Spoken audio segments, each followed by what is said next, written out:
Hi hello everyone, मैं विशाल जोशी, आपका प्यारा विजय सर। और जैसा कि कई बच्चों ने हमसे रिक्वेस्ट की थी कि सर इनऑर्गेनिक केमिस्ट्री के कुछ इम्पॉर्टेंट टॉपिक्स तो बता दो जो कि जेई मेंस के साथ साथ हमारे PYQs, NSCC, एडवांस सब में हेल्पफुल हों। तो दोस्तों मैं आ गया आपके सामने, आपका प्यारा विजय सर, इम्पॉर्टेंट टॉपिक्स बताने वाला हूँ केमिस्ट्री ओलंपियाड फर्स्ट लेवल के, जिसे हम NSCC कहते हैं, इम्पॉर्टेंट।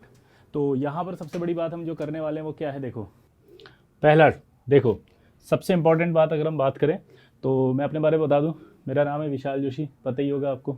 ये सारी कुछ इंपॉर्टेंट इन्फॉर्मेशन थी, ये टॉपर्स जो प्रोड्यूस किए हैं अब तक। जी हाँ दोस्तों, 20 साल का मेरा करियर है जिसके अंदर जो टॉपर्स प्रोड्यूस किए हैं, AIR 1 चित्रांग गुर्दिया है, AIR 3 गोविंद लाहौटी जी एडवांस के अंदर की बात कर रहा हूँ, AIR 6 निशित अग्रवाल, AIR 8 अमय गुप्ता, इसी तरह से शशांक 20, 27, 32, 61। ठीक है, ये काफ़ी सारी टॉप 100 से जिनको मैं दिखाता रहूँगा तो भी आप बहुत टाइम लग जाएगा।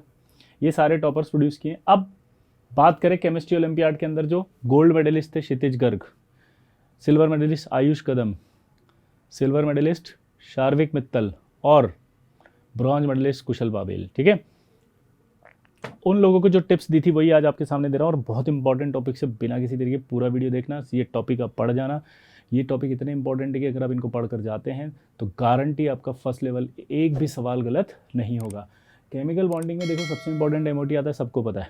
तो अब आप केमिकल बॉन्डिंग शुरू से उठा के NCERT को लाइन बाय लाइन पढ़ रहे हो तो बेवकूफ़ी है, ऐसा नहीं करना है। आपको सीधा केमिकल बॉन्डिंग उठाना है और सिर्फ MOT पढ़ना है, बस MOT के सवाल सॉल्व होने चाहिए, दैट्स इट, हो गया केमिकल बॉन्डिंग कंप्लीट। ऐसे आपको केमिकल बॉन्डिंग को पढ़ना है। केमिकल बॉन्डिंग एक बहुत बड़ा चैप्टर नहीं है, छोटे छोटे चैप्टरों से मिलकर बना हुआ है वो, मैं इन्हें चैप्टर्स ही बोलता हूँ। MOT एक इंडिपेंडेंट चैप्टर। ब्रिज बॉन्ड ये जरूर पढ़कर जाना क्योंकि इसके अंदर 3 सेंटर 4 किस में है, 3 सेंटर 2 किस में, ये जरूर पूछता है।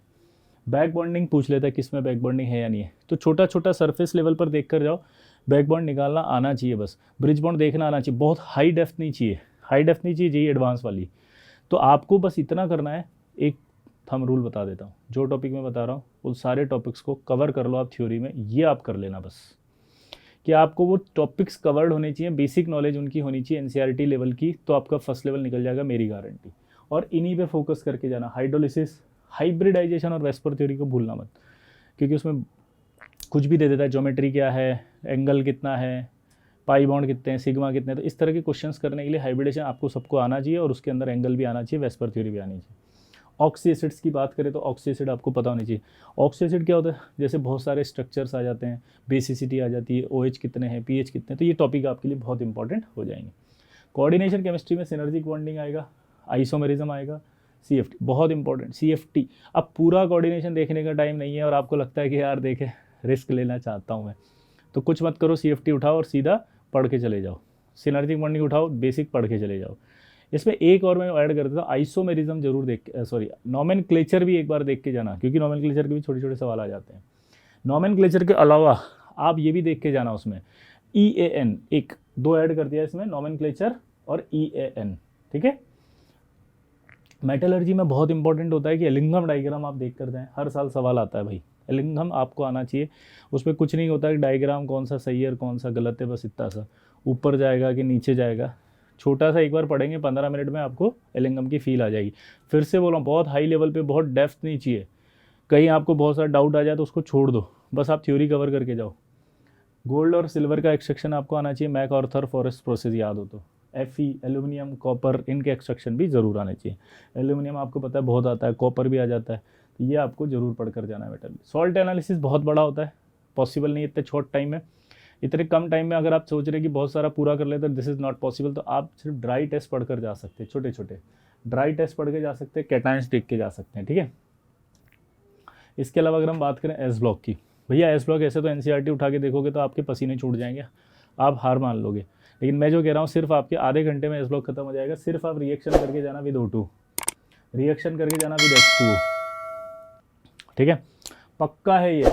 और एक लिक्विड अमोनिया की रिएक्शन तो जरूर पढ़ जाना, क्योंकि आने वाला सवाल यहीं से आएगा। जब 20 तारीख को पेपर होगा ना, 27 तारीख को, तो मैं 27 तारीख को जो पेपर होगा वो पेपर लेके आऊँगा और आपको बताऊँगा कि मैंने जो ये बताए थे इन्हीं टॉपिक में से सवाल आए, मेरी गारंटी देख लो, आप शॉक्ड हो जाओगे ये क्या हुआ। और जिन बच्चों ने नहीं किया ना मैंने जो कहा, वो आप पछताएंगे बाद में कि ये क्या हुआ। डी ब्लॉक के अंदर सिंपल कुछ नहीं कर रहे हैं, थ्योरी फटाफट फटाफट देख के जाओ, K2CR27 की प्रिपरेशन ऑफ MnO4O2- वैल्यू देख के जानी है एटमाइजेशन की और इलेक्ट्रोड पोटेंशियल की। अब ये पी ब्लॉक भी बहुत बड़ा होता है, कई बच्चे तो परेशान हो जाते हैं, बोले पी ब्लॉक ये कैसे करेंगे। कुछ नहीं करना, देखो 13, 14, 15 कहीं ना कहीं केमिकल बॉन्डिंग जो मैंने टॉपिक्स बोले उनमें कवर हो जाता है, ठीक है, तो उसमें कोई ज़्यादा सवाल दिक्कत नहीं देंगे, वो ऑलरेडी बॉन्डिंग में आ गया। तो 17 अच्छे से पढ़कर जाना है। 15 के अंदर आपको प्रिपरेशन P4 जो होता है फॉस्फोरस की अमोनिया के साथ, एल्कली मेटल्स के साथ, अल्कलाइन मीडियम के साथ, इस तरह की रिएक्शंस आती हैं, वो देख के चले जाओ, NCERT में लिखी हुई हैं, जो बहुत फेमस रिएक्शन है फास्फोरस प्लस NaOH, ये रिएक्शन देख जाओ, आपका हो जाएगा। PH3 की रिएक्शंस पढ़ के चले जाएंगे क्योंकि होम सिग्नल में यूज़ होता है वो, तो ये सवाल आते हैं बस। एफ ब्लॉक के अंदर कुछ नहीं करना ज़्यादा डिटेल, कॉन्फ्रिगेशन देखना है, लेंथेनाइड कॉन्ट्रैक्शन और एक्टिनाइड कॉन्ट्रैक्शन और कॉन्फ्रिगेशन देखते ही आपको ऑक्सीडेशन स्टेट समझ में आ जाएगी, तो बस ऑक्सीडेशन स्टेट समझ जाना। वो सिंपल सवाल पूछेगा कि Cerium+4 ऑक्सीडाइजिंग एजेंट है कि नहीं है, तो आप टिक कर देना यस, Cerium+4 एक ऑक्सीडाइजिंग एजेंट है, खत्म।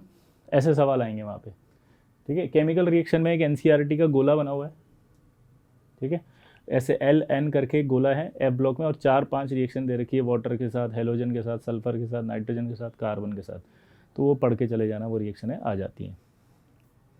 इसके बाद है पीरियोडिक टेबल। पीरियोडिक टेबल में कुछ नहीं करना भाई, बहुत डिटेल मत करना। जैसे हम लोग JEE एडवांस में पढ़ाते हैं तो बहुत सारी प्रैक्टिस करवाते हैं, बहुत सारे क्वेश्चंस कराते हैं, डिटेलिंग होती है, बिकॉज वो एडवांस का एग्जाम है, देखो वो अलग लेवल है। बट अभी हमें सिर्फ इतने से दिन में बचे हुए टाइम्स में कैसे हमें कंप्लीट करना उसकी बात करते हैं। तो उसमें एटॉमिक रेडियाई है, बस सरफेस लेवल पे पढ़ के चले जाना फटाफट। आयनाइजेशन एनर्जी है, इलेक्ट्रॉन की एंथैल्पी है, इलेक्ट्रॉन नेगेटिविटी है, ये आप जनरली पढ़ कर जा सकते हैं। हाइड्रोजन कंपाउंड, अब आप NCERT उठा के देखोगे तो आप सांसें भूल जाएंगी आपकी कि नहीं पढ़ना, तो आप सिंपल उसके अंदर हार्डनेस देख लो फटाफट, 15-20 मिनट लगते हैं, हार्डनेस पढ़ लो, एक रफ पढ़ लो, रफ छोटा एक बार रीडिंग लगा के चले जाओ। हाइड्राइड देख के चले जाओ, 3 टाइप के हाइड्राइड है, कोवेलेंट आयनिक हाइड्राइड, मेटलिक हाइड्राइड, वो देख के चले जाओ, कुछ नहीं होना, फटाफट से हो जाएगा। हार्डनेस जरूर करके जाना, सवाल आता है भाई। देखो मैं फिर से बोल रहा हूँ, अगर आपने अंडर एस्टिमेट किया, आप भले PYQs कितने भी कर लो, अगर आप ये सारे टॉपिक्स पढ़ के चले गए तो आपके सवाल पक्के सही होने वाले हैं। वहाँ पे 26 सवाल आएंगे, कितने 26, लगभग 80 सवाल में से 26 सवाल इनऑर्गेनिक के होते हैं, और वो 26 सवाल इन्हीं में से होने वाले हैं, मैं आपको प्रूव कर दूंगा, ठीक है। हाँ, अब 26 का मतलब एग्जैक्ट 26 नहीं, वो 25-24 ऐसे होते हैं, क्योंकि वेरिएशन 1-2% का ऊपर नीचे हो जाता है। तो 26 सवाल आपके सिर्फ इनऑर्गेनिक के इन्हीं टॉपिक्स में से हो जाएंगे, अगर आपने ईमानदारी से कर ली तो। आपको ये प्रॉमिस करना है कि आप करके जाओगे इन 10-12 दिन में, टाइम आपको निकालना पड़ेगा यार। एनवायरमेंटल केमिस्ट्री भी आप देखो, आप अगर NCERT उठा के पढ़ने लगोगे तो सोशल साइंस पढ़ रहा हूँ ऐसा लगेगा, और सोशल साइंस पढ़ रहा हूँ तो आप देख के हिम्मत हार के छोड़ दोगे। तो आपको सिर्फ ये वाले टॉपिक्स पढ़ के जाने जो मैंने लिख दिए। इफेक्ट ऑफ SO2 याद कर लेना, सीधा स्ट्रेट फॉरवर्ड जहाँ लिखा हो, NO2 पढ़ लेना, O3 पढ़ लेना, CO2 हाइड्रोकार्बन। इसके बाद पैन क्या होता है ये देख लेना, फोटो इलेक्ट्रोकेमिकल स्मोक क्या होता है, पैथोजेंस क्या होते हैं, और concentration of F-, NO3- lead ये क्या होती है। जनरल केमिस्ट्री में कुछ नहीं करना आपको, जेड इफेक्टिव देखना और क्वांटम नंबर देखना है बस, ठीक है। ये करके चले जाओ, आपका बढ़िया हो जाएगा सब कुछ, ठीक है। आई होप आप ये सारे टॉपिक्स करके जाएंगे, है ना। और क्योंकि मैंने आपको क्या बोला है कि जब विजय सर का हो साथ तो डरने की क्या बात। ये टॉपिक करके जाओ, मैं आपसे गारंटी लेता हूँ आपके 26 सवाल तो ईजी गोइंग सारे सही होंगे, ठीक है। तो आपको कुछ नहीं करना, अब आप बिल्कुल टाइम वेस्ट नहीं करेंगे, आप ये अपनी थ्योरी को एनालाइज करें कि ये वाले टॉपिक्स आपके कवर हुए या नहीं हुए।